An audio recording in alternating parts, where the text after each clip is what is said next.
کو پیٹنے والی بات ہی ہے۔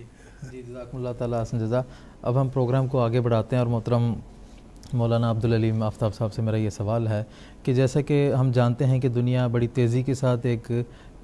بہت بڑی تباہی کی طرف بڑھ رہی ہے، اور ہم دیکھتے ہیں کہ نیوکلیئر طاقتیں اور ایٹمی طاقتیں ہیں وہ مختلف ممالک کے پاس موجود ہیں، اور یہ خدشہ محسوس کیا جاتا ہے کہ ایک نیوکلیئر جنگ یا نیوکلیئر تباہی کی طرف جو ہے وہ دنیا بڑی تیزی کے ساتھ بڑھ رہی ہے۔ جب ہم قرآن مجید کا مطالعہ کرتے ہیں تو اس میں بھی ایسی تباہی کے تعلق سے پیشگوئی موجود ہے کہ وہ کون سی طاقتیں ہوں گی جو نیوکلیئر بوم بنائیں گی، اور جو نیوکلیئر کی تباہی ہے اس کا نقشہ بھی قرآن مجید نے بڑی وضاحت کے ساتھ کھینچا ہے، جس سے ہمیں یہ معلوم ہوتا ہے کہ آج سے 1400 سال قبل اللہ تعالیٰ نے حضور صلی اللہ علیہ وسلم کو آئندہ زمانے میں آنے والی تباہی کے متعلق خبر دی ہے، اور یہ اس بات کا ثبوت ہے کہ علام الغیوب ایک ہستی موجود ہے جو حضرت محمد مصطفیٰ صلی اللہ علیہ وسلم کو مستقبل میں ہونے والی ان تباہی کے بارے میں علم عطا کیا ہے۔ تو اس حوالے سے میں مزید آپ سے جو ہے وہ تفصیل جاننا چاہوں گا۔ جزاکم اللہ۔ اعوذ باللہ من الشیطان الرجیم، بسم اللہ الرحمن الرحیم۔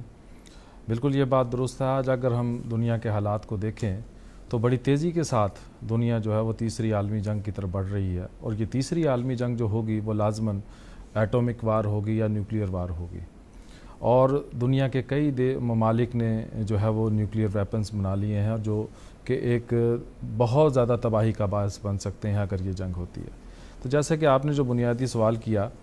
کہ یہ جو ہے قرآن مجید میں اس ایٹمی تباہی اور اس کی طاقت اور اس کے مادے میں کس قسم کی کیفیت اور تبدیلیاں پیدا ہوتی ہیں بڑی وضاحت کے ساتھ بیان کیا ہے، اور رسول اکرم صلی اللہ علیہ وسلم کو 1400 سال پہلے اس بات کا علم ہو جانا واقعی ایک علام الغیوب خدا کا جو ہے وہ ایک کلام ہونے کی نشانی اور صداقت ہے۔ بات دراصل یہ ہے کہ قرآن مجید ایک زندہ خدا کا زندہ کلام ہے جس میں بے شمار پیشگوئیاں پائی جاتی ہیں، اور گزشتہ زمانے سے 1400 سال سے یہ پیشگوئیاں پوری ہوتی چلی جا رہی ہیں، ابھی بھی ہو رہی ہیں، انشاءاللہ قیامت تک بھی ہوتی چلی جائیں گی۔ ایسی ہی پیشگوئیوں میں سے ایٹمی تباہی کی ایک عالمی نوعیت کی اور عصر حاضر سے تعلق رکھنے والی ایک پیشگوئی ہے، اور قرآن مجید نے بڑی وضاحت کے ساتھ یہ بیان کیا ہے کہ ایسے چھوٹے چھوٹے ذرات یا انسگنیفیکنٹ پارٹیکلز ہیں جس میں بے انتہا طاقت ہے اور آگ بند کر کے رکھی گئی ہے، گویا کہ وہ جہنم کا نمونہ ہے۔ یوں تو قرآن مجید کی بہت ساری آیات ہیں جس میں اس ایٹمی تباہی کے بارے میں ذکر ہے، میں وقت کی رعایت کے ساتھ صرف ایک چھوٹی سی صورت آپ کے سامنے اس کا کچھ حصہ رکھوں گا، سورہ ہمزہ کا 4 تا اس کی آیت نمبر 4 تا 10 تک اللہ تعالیٰ اس میں فرماتا ہے کہ کلا لیمبذن فی الحطمہ وما ادراک ما الحطمہ نار اللہ الموقدہ التی تطلع علی الافئدہ انہا علیہم موصدہ فی امد ممددہ۔ اس کا ترجمہ اس طرح ہے کہ خبردار وہ ضرور حطمہ میں گرایا جائے گا، اور تجھے کیا بتائیں کہ یہ حطمہ کیا ہے؟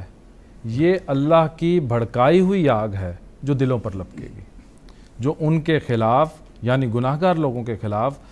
ایسے ستونوں میں بند کر کے رکھی گئی ہے جن کو کھینچ کر لمبا کر دیا جاتا ہے۔ اب اس میں خود اللہ تعالیٰ کہتا ہے کہ یہ حطمہ کیا، وما ادراک ما الحطمہ، کہ تجھے انسان کیا بتائیں کہ یہ حطمہ کیا ہے۔ اب حطمہ کے اگر ہم معنی دیکھیں عربی کی جو مستند لغات ہیں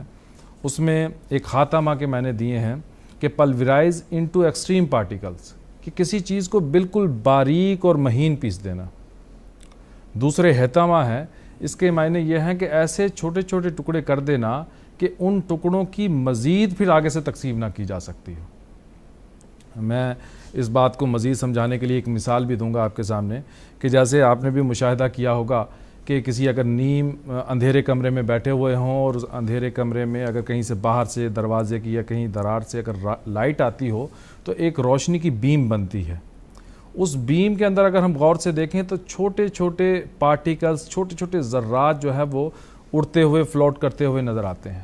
بس اسی قسم کے ذرات کو ایٹم یا حطمہ کہا جاتا ہے، اور خدا اس میں یہ اللہ تعالیٰ بڑی وضاحت کے ساتھ بیان کر رہا ہے کہ یہ جو بے حقیقت دکھنے والے ذرات ہیں تم ان کو بے حقیقت نہ سمجھو، یہ بے حقیقت نہیں ہے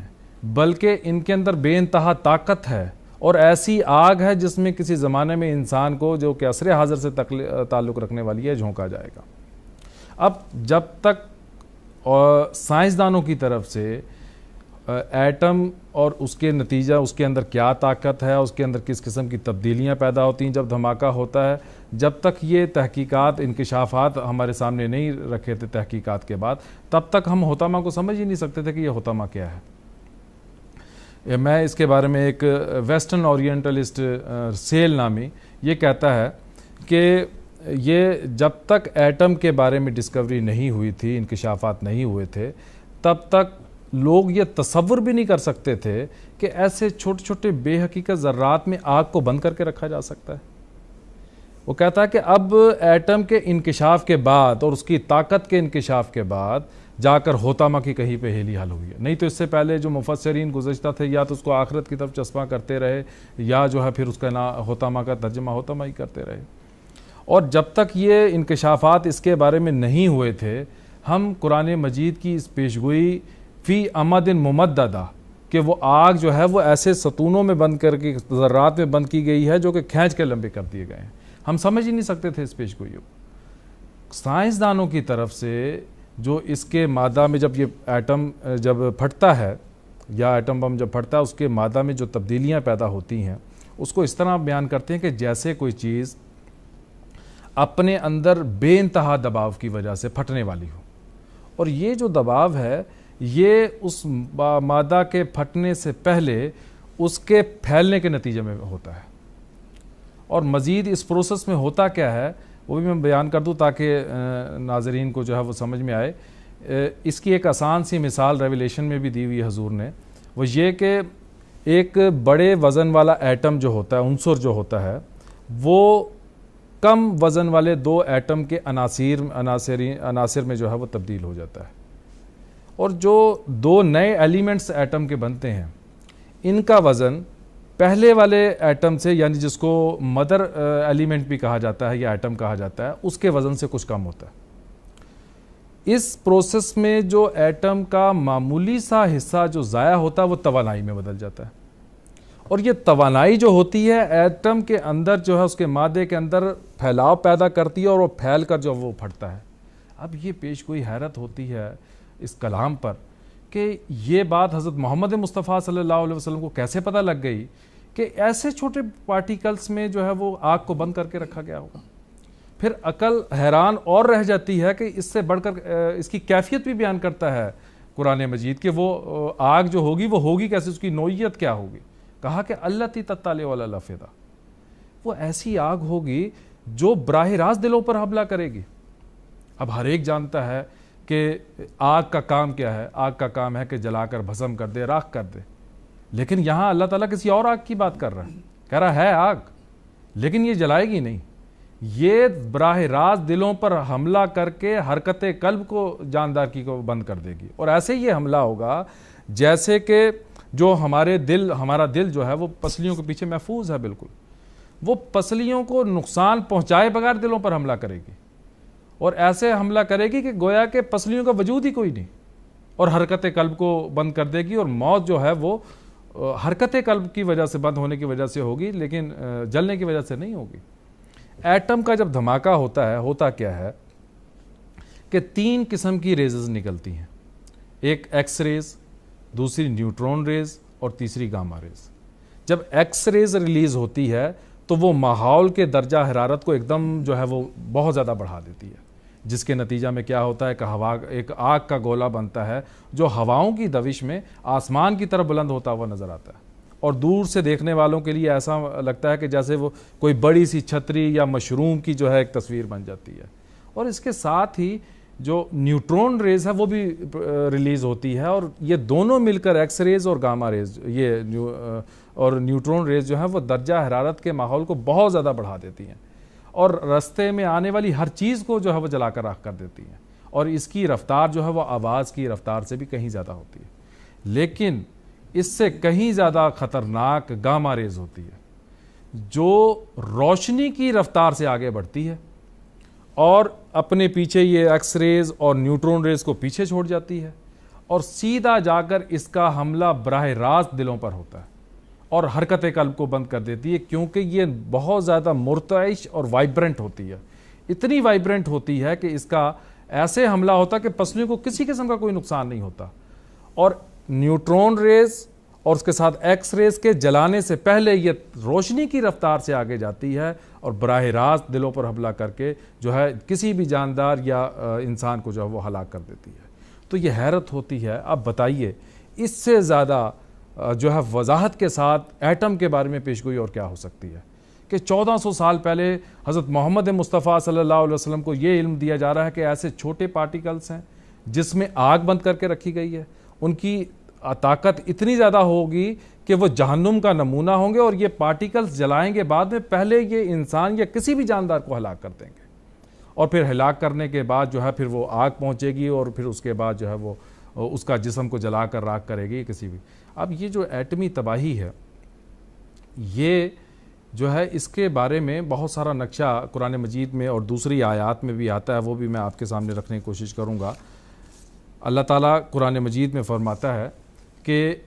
اس کا ترجمہ ہی رکھوں گا کہ ایسے دھوئیں کی طرف چلو جو کہ 3 شاخوں والا ہے، اور یہ جو دھواں ہے، یہ جو بادل ہے، یہ اس قسم کا ہے کہ نہ تو یہ تمہیں کسی قسم کا سکون دے گا اور نہ ہی کسی قسم کا تم کو آرام دے گا، نہ ہی اور یہ ایسا ہے کہ جو شعلے کو پھینکتا ہے جو قلعہ نما ہے، اور اس کا رنگ یہ جو ہے وہ جو گویا کہ یہ جوگیا اونٹ کے رنگ کے اونٹ کی طرح ہے۔ اب اس میں 2 باتیں ہیں۔ اب آپ جانتے ہیں کہ یہ جو جب ایٹم کا دھماکہ ہوتا ہے تو ابھی میں نے آپ کو بتایا کہ 3 قسم کی ریزز نکلتی ہیں اور یہ اسی طرف ہوتا ہے کہ 3 شاخوں والا دھواں، اور اس میں پھر یہ بتایا کہ یہ لازماً یہ دھواں جو ہے یہ ریڈیو ایکٹیو کلاؤڈز ہیں جو ایٹمی دھماکے کے وقت پیدا ہوتے ہیں،